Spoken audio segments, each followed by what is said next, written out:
I was talking to this older lady that I know and kind of giving her just some tips on what to do over the next 4 years, some precautionary things, make copies of this, make copies of that, stuff like that. And at the end of my little spiel, she says, well, I'm not worried about any of that stuff because God's got me.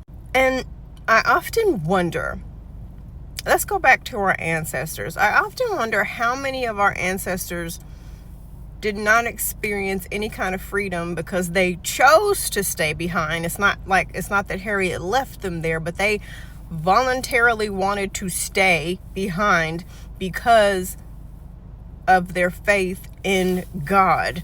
And because they stayed behind, they were harmed, they were murdered. Even during the civil rights era, I often wonder how many of those people could have defended themselves, but because of the Bible, they turned the other cheek and were harmed and possibly murdered as well. And even to this day, I know of so many older people who there's stuff that they need to do for their health and safety, but they're choosing not to because of God. I wonder how many of us have preventable diseases, but we're refusing medicine because of faith.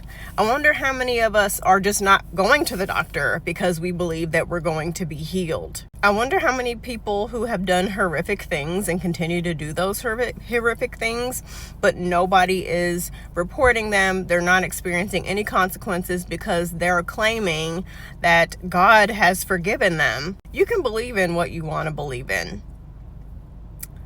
And I'm pointing out Christianity because I've seen more harm done, at least in America, by Christians.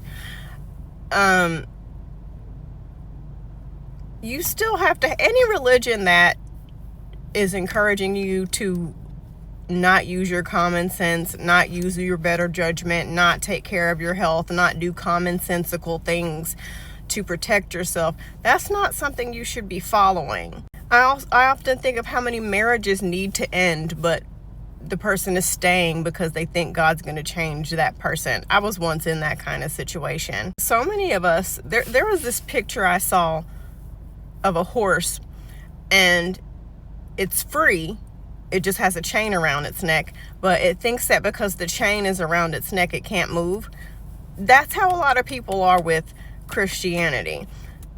Sometimes it's not other people doing things to you. Sometimes it's not everybody else that's the problem. Sometimes you are causing your own issues because you are in this religious psychosis of believing in faith and somebody's going to come to save you. At some point, you got to believe in science. You got to believe in medical doctors. You have to believe in common sense, and you have to believe in trusting your gut and listening to people who care about you, who are just trying to help you out and who actually have your best interests at heart. It's just really sad to witness things that could be prevented, but somebody is choosing not to, and they're dying or putting themselves in a bad situation because of something that they believe.